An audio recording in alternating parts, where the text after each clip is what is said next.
నువ్వు ముందు దేవుని పరిచర్యలో పరిగెత్తురా, డబ్బు నీ వెనక వస్తుంది. డబ్బు కొరకు నీవు పరిగెత్తద్దు. ఈనాడు అనేక మంది దరిద్రతలోనికి, కష్టాల్లోనికి, శ్రమల్లోనికి, బాధల్లోనికి వెళుతున్నారంటే కారణం ఏంటంటే వారు ధనమును వెతుకుతున్నారు. అంటే ధనం ఎక్కడ ఉండునో వారి మనస్సు అక్కడ ఉండును అని దేవుని యొక్క వాక్యం సెలవిస్తుంది. ప్రియమైన వారలారా, దేవుడు తన బిడ్డలను ఏర్పరచుకుంటే వారిని విడిచిపెట్టేవాడు కాదు. ఏలియాని విడిచిపెట్టలేదు. ఏలియాని సారెపతు విధవరాల దగ్గరికి వెళ్ళమంటున్నాడు. సారెపతుకు వెళ్ళమన్నప్పుడు ఏలియా నడుచుకుంటూ వెళుతున్నప్పుడు ఊరి గవిని దగ్గర చివరి దశలో మరణానికి వెళ్ళడానికి సిద్ధంగా ఉన్న ఆ తల్లితో అడుగుతున్నాడు ఏలియా, అమ్మా నాకు కొంచెం మంచినీళ్ళు ఇస్తావా అని అడిగాడు. మంచినీళ్ళు ఇస్తావా అని అడిగాడు. అప్పుడు ఏలియాతో దేవుడు అంటున్నాడు, నాయనా ఏలియా, నేను నీ కొరకు ఏర్పరిచానని ఆమెకు తెలియలేదు. నీతోనైతే అన్నాను, ఏమన్నా తెలుసా, నీ కొరకు నేను ఒక విధవరాలని సిద్ధపరిచి ఉన్నానని నీతో నేను అన్నాను, కానీ ఆమెకు తెలియదు. ఆమెకి ఇంకా వర్తమానము నేను పంపను లేదు. అయితే నీతో అన్నాను కదా, ఈమె ఆమె అన్నాడు ఏలియాతో దేవుడు. అప్పుడు ఆమె కట్టి పుల్లలు ఏరుకుంటా ఉంది. ఒక బిడ్డ, ఆమె చివరి దశలో ఉన్నారు. పట్టెడు పిండి మాత్రమే ఉంది, కొంచెం నూనె మాత్రమే ఉంది. ఇక అది తిని వారు చనిపోవాలి. ఇంక లేదు కదా ఆహారం తినడానికి. అయితే ఈ యొక్క ఏలియా వెళ్ళి అడుగుతున్నాడు, అమ్మా నాకు కొంచెం నీళ్ళు ఇస్తావా అన్నాడు. కొంచెం నీళ్ళు ఇస్తావా? ఆ నీళ్ళతో కూడా ఒక చిన్న అప్పము మొదట నాకు తీసుకొని రా అన్నాడు. జాగ్రత్త గమనించండి, అక్కడ నీవు మొదట నాకు తీసుకొని వస్తే తర్వాత నీ తొట్టిలో పిండి అయిపోదు, ఈ నూనె కుండలో నూనె అయిపోదు అన్నప్పుడు ఆ తల్లి విధేయత చూపించింది. ప్రేమ దేవుని బిడ్డలారా, విధేయత చూపించింది. అయినా పర్వాలేదు, మేము కొంచెం తిన్నా కొంచెం ఈ ప్రవక్తకు పెడదాములే అని ఆలోచించేసి ఇంటికి వెళ్ళి పాపం ఆ కట్టెలతో పొయ్యిమంటేసి ఒక అప్పం కాల్చి తర్వాత అందులో ఉన్నటువంటి నూనె పోసి ఆ యొక్క అప్పాన్ని కాల్చి మొట్టమొదటిది ప్రవక్త అయినటువంటి ఏలియా దగ్గరకు తీసుకొని వచ్చింది. ప్రేమ దేవుని బిడ్డలారా, ఎప్పుడైతే దేవుని బిడ్డలకు మొట్టమొదటి ఇచ్చిందో దేవుడు దానిని ఆశీర్వదించాడు. ఒక ధనమే కాదు ప్రేమ దేవుని బిడ్డలారా, చూడండి, దేవుడు ఆశీర్వదించడానికి గల కారణం ఏంటంటే దేవునికి ప్రాధాన్యత ఇవ్వడం వలన.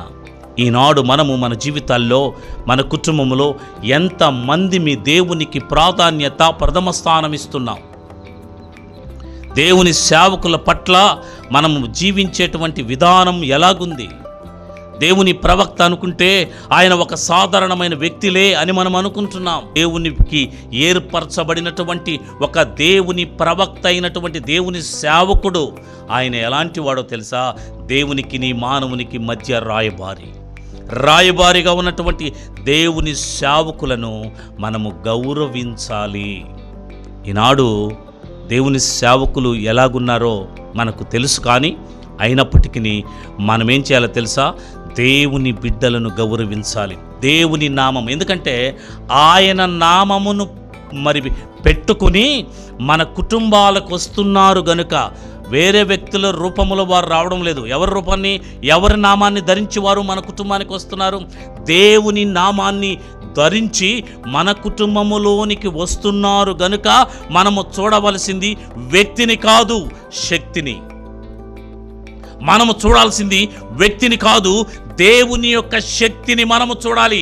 అందులో దేవుని శక్తి, దేవుని నామం ఉందా లేదా? ఒకవేళ అతడు దేవునికి దూరస్తుడైనా నామం ఎవరిది? దేవునిది. కనుక జ్ఞాపకం చేసుకుని మనం ముందుకెళ్ళాలని ప్రభు పేరట మనవి చేస్తున్నాను. ఇంకొకటి, ప్రాధాన్యత అనేటువంటిది మనము ఆలోచిస్తే మనము దేనిలో ప్రాధాన్యత? దేవునికిచ్చే విషయంలో ప్రాధాన్యత చూపించాలి. రెండవది, దేవునికిచ్చేటువంటి సమయము, అనగా ఉదయమున లేచి రోజుకి 24 గంటలు మనకున్నప్పుడు దేవునికి ప్రధానమైన స్థానం. మొట్టమొదట నువ్వు లేచినప్పుడు ప్రాధాన్యమైన స్థానం, ప్రాధాన్యత ఎవరికి ఇవ్వాలంటే దేవునికి మాత్రమే ఇవ్వాలి, మనుషులకి ఇవ్వకూడదు. దేవునికి మాత్రమే ఇవ్వాలి, సెల్ ఫోన్కి ఇవ్వకూడదు. దేవునికి మాత్రమే ఇవ్వాలి, నీ బిడ్డలకు కాదు. దేవునికి మాత్రమే ఇవ్వాలి, నీ భర్తకు కాదు. దేవునికి మాత్రమే ఇవ్వాలి, నీ పనులకు కాదు. దేవునికి మాత్రమే ఇవ్వాలి, నీ కాఫీ కాదు. దేవునికి మాత్రమే ఇవ్వాలి, నీ పనులకు కాదు.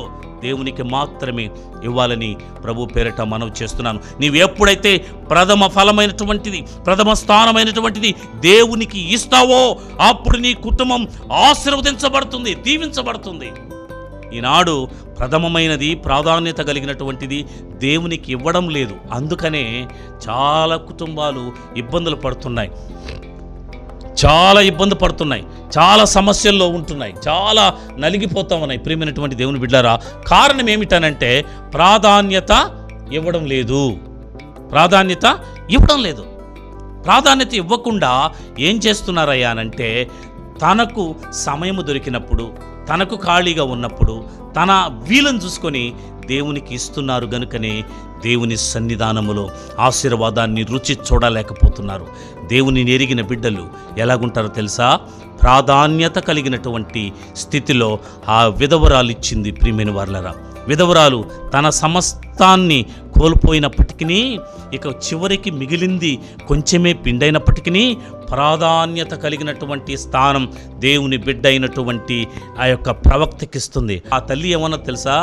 నీవు దేవుని ప్రవక్తవని నాకు తెలుసు నాయనా, నీ మాటలో ఖచ్చితం కరెక్ట్ ఉంటుంది, నీ మాట తప్పిపోదు, ఇది దేవుని మాటయ్యా అని ఆమె అన్నది. తర్వాత నీ మాట ఏందో తెలుసా?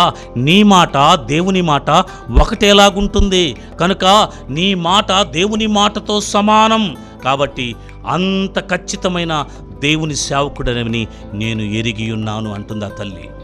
చూడండి, కాకిని దేవుడు ఏర్పరచుకుని కాకి యొక్క ఆహారాన్ని ఆశీర్వదించాడు, ఏలియాను పోషించాడు. ప్రియమైన వారలారా, దేవుడు ఆశీర్వదించాలి అనుకుంటే నీకు ఏ రూపంలోనైనా నువ్వు అనుకుంటావు నాకు ఏ రూపంలో నుండి సహాయం రాదు, నా పరిస్థితి ఏంటో అని నువ్వు అంగలారుస్తూ బాధపడతా కన్నీరు గారుస్తుంటావు. కానీ దేవుడు అంటున్నాడు, నేనున్నాను, దిగులు పడబాకు. నీ ఆలోచన, నీ తలంపులు ఏలియా ఏ విధంగా విశ్వాసంతో కేరుతువాగు దగ్గర కూర్చున్నాడో కూర్చో, మౌనంగా దేవుని సన్నిధిలో మొరపెట్టు, ప్రయత్నం చేయొద్దు.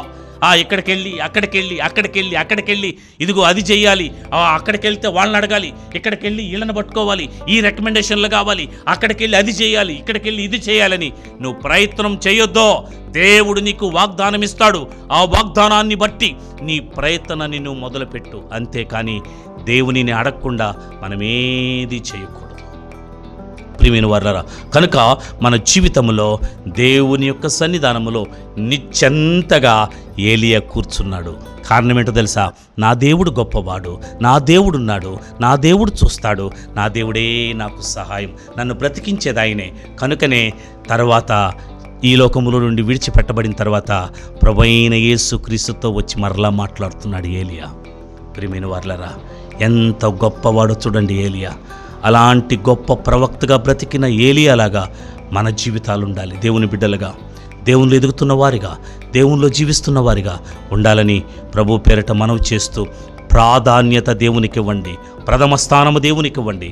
ప్రథమ స్థానము, ప్రాధాన్యత దేవునికి మనం ఎప్పుడైతే ఇస్తామో అప్పుడు దేవుడు మన కుటుంబాలను ఆశీర్వదిస్తాడు, ఉన్నతమైన స్థితిలోని తీసుకుని వెళ్తాడని ప్రభు పేరిట మనవి చేస్తూ